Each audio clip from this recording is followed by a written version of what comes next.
Hello, class. I know everybody's anxious for the break that's coming up.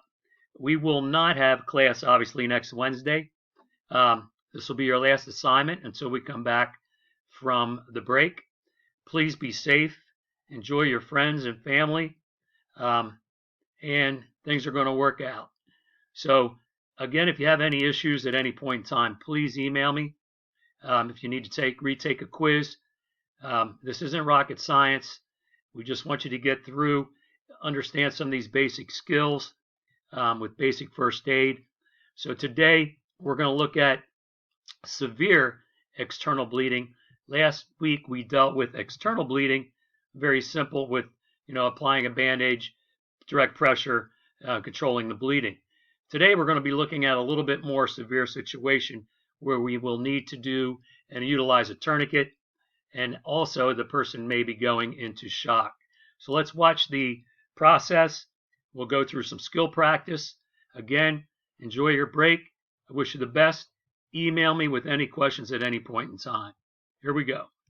When a person has a severe open wound and direct pressure fails to stop the bleeding, or you're unable to apply direct pressure to the wound, a tourniquet might be the best option. A tourniquet is a tight band placed around an arm or leg to stop blood flow to a wound. There are several types of manufactured tourniquets available, and these are preferable to a makeshift or improvised one. To use a manufactured tourniquet, place it around the limb approximately 2 inches above the wound, but not over a joint. Secure the tourniquet in place by pulling the strap through the buckle. Then, tighten the tourniquet by twisting the rod, otherwise known as the windlass, until the flow of bleeding stops. Tourniquets can be painful when applied correctly. Remember to note the time you applied the tourniquet. EMS will want to know. It's also important not to remove the tourniquet once it's in place. Training is needed to properly use a tourniquet. Always remember to follow directions specific to the tourniquet being used. For parts of the body where a tourniquet cannot be applied, such as the neck or torso, a hemostatic dressing may be used instead. A hemostatic dressing is a dressing treated with a substance that speeds clot formation. Like tourniquets, hemostatic dressings should only be used to control life-threatening bleeding when standard first aid procedures either fail or are not practical. These dressings can also be used when applying direct pressure for some reason isn't a practical option or a tourniquet doesn't work. When a person is bleeding severely, it's possible that their body will go into shock. Shock is a condition in which the circulatory system fails to deliver enough oxygen-rich blood to the body's tissues and vital organs. Signs and symptoms of shock include restlessness, irritability or altered level of responsiveness, nausea or vomiting, and pale, ashen, or grayish, cool, moist skin. Sometimes a person might say, "I feel weak and dizzy." That may mean their body is in shock. To care for shock, call 911. Lay the injured person flat on the floor and cover them with a blanket. Offer the person reassurance and continue to monitor them as you control the bleeding. Okay, look through that brief summary. Make sure we understand that usually a tourniquet will be used on the arms, leg area, obviously not on, as it talked about, in joint areas, on the torso or on the neck area. Yeah, I would not like to see what would happen if you put a tourniquet around somebody's neck. It'd be a tough one. So, as you look through this,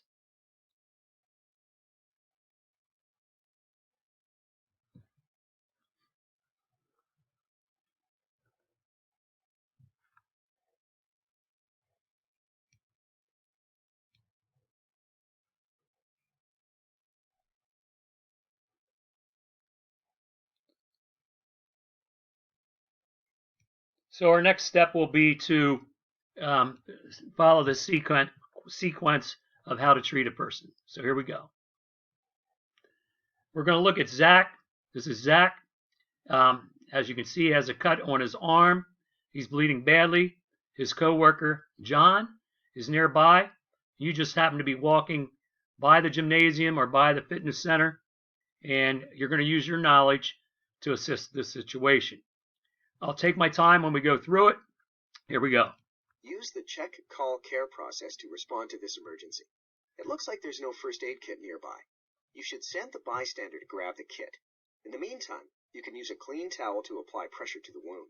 Okay, so we need to check first about the scene. What caused this? So let's look. No hazards on this side of the room. Everything looks okay over here. Good. You've checked the scene, and there don't appear to be any hazards. The scene is safe. We're going to ask John. John, will you please call 911 and then grab a first aid kit and an AED if you know where it is? Okay, I'm on it. So we know now, we look at this situation, we've got to gain consent. Yeah, help me, would you? Nice work. You've obtained consent. So now we're going to look at the injury. So when we look at this, we're going to put direct pressure on the wound. Click on it. Nice job. Now you can interview Zach to learn more about his signs and symptoms while keeping pressure on the wound. So as you know about this interview process, the big thing is sample. Here we go. Very simple. Okay. So first thing it's sample, what are the symptoms he's feeling? My arm hurts and is bleeding pretty badly. Okay, so the A would be, is he or have any allergies? I have a dog allergy. Okay, so the M, any medications in this would be, we need to know this. He may be on blood thinners or some other type of thing that we need to know how to address this situation. No medication. We're going to look at previous medical conditions, the P, medical conditions. No. The L, last food or drink to know if that had any issue or what may have caused something. I had some granola and a water bottle about an hour ago. Okay, that obviously. And the last thing is the event. What led up to the injury? I cut my arm on that jagged edge there. See? Nice job. You've gained enough information. The wound is still bleeding through the towel. You need to keep applying pressure to the wound. Hey, I called 911 and got the first aid kit. EMS is on the way. So let's go here to the wound.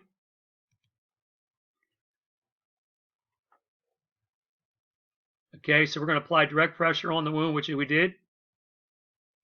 That's not the best idea. Okay, so we want to keep it on.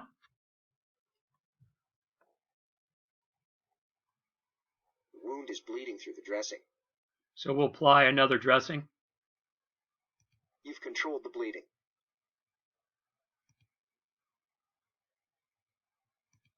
Before securing the bandage, check below the injured area for feeling, warmth, and color.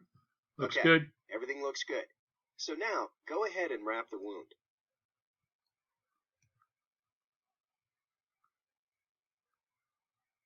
Drag the tie to the correct spot on the arm.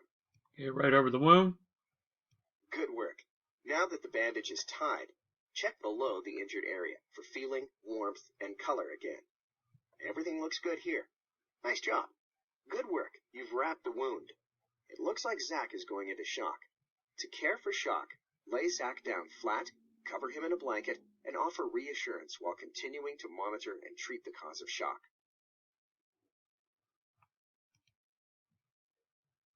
I got to see which one we go to here.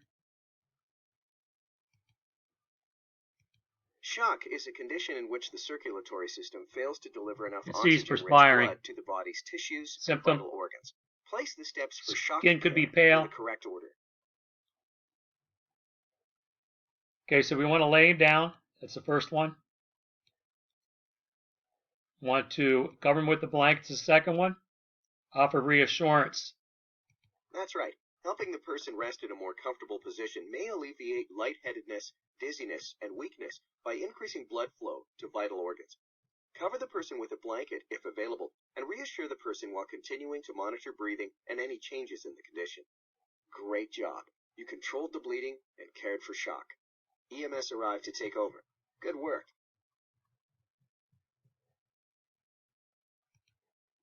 Okay, so again, remember, two things that you always do when you come into a scene or situation. Always, as we mentioned, change this. You want to do check, call, care first. Okay? Again, check the situation, have somebody, if is with you in the scene, to call, get a first aid kit, get an AED, make sure they have that opportunity. If not, you would use your cell phone, or if you can, leave the scene. But again, if the person, there's scenarios that obviously you can't leave if the person's not breathing. You need to react immediately with your CPR.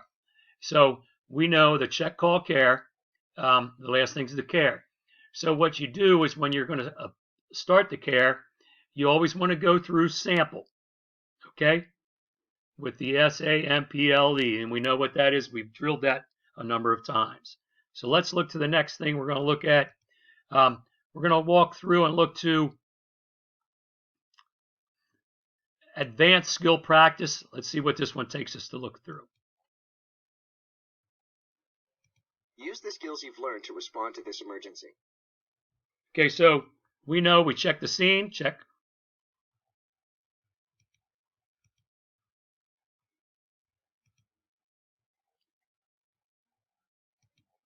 Yeah, I'll go call right now.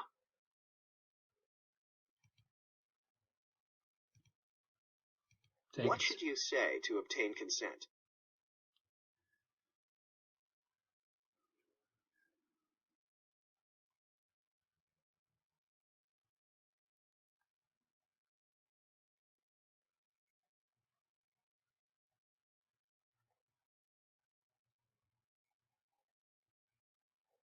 Okay, so which one of those three would you take? Yes, please help me. I don't know how I did this. You can see the bleeding could be on an area where there could be an artery, possibly. Most likely it's looking like it's venous. It's not spurting or anything like that. So the vein. So let's go to her. Obtain consent. You just asked me. Yes, please help. Okay, and we go through the interview. I cut myself on the knife. Can you help me?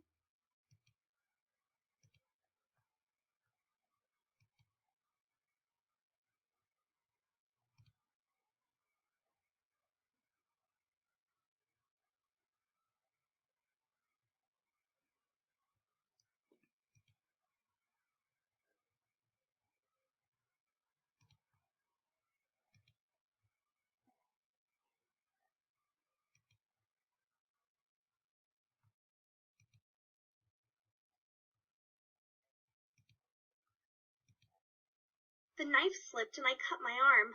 I feel okay. A little lightheaded. Oh, sorry, I clicked the wrong thing. I did that one already. The knife slipped and I cut my arm. I feel okay. A little lightheaded. Going through sample. No allergies that I know of. Medication. I've been taking a sinus pill, but that's it. Okay, so the P, pre-existing medical conditions. Last food or water. I had some eggs this morning for breakfast, but nothing since then. The events leading up to. The knife slipped and I cut my arm. I feel okay. A little lightheaded. You've completed the interview. Oh no, it's bleeding through the dressing.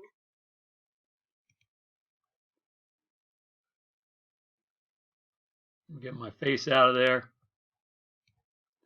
Add more dressing over the existing dressing and apply pressure. Wrap the dressing in a roller bandage. Do not remove. Let's see what this one says. Controlled the bleeding.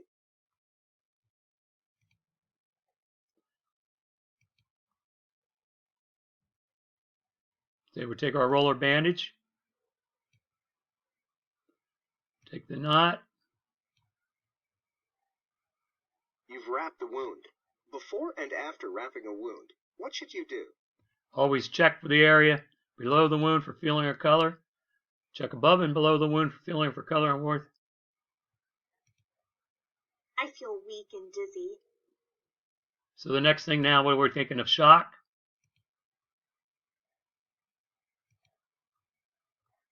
Okay, the directions. Let me get myself out of the picture. The first thing we're going to do is lay her down. Put that first. Cover with a blanket. Offer reassurance. Submit. Paramedics have arrived at the scene and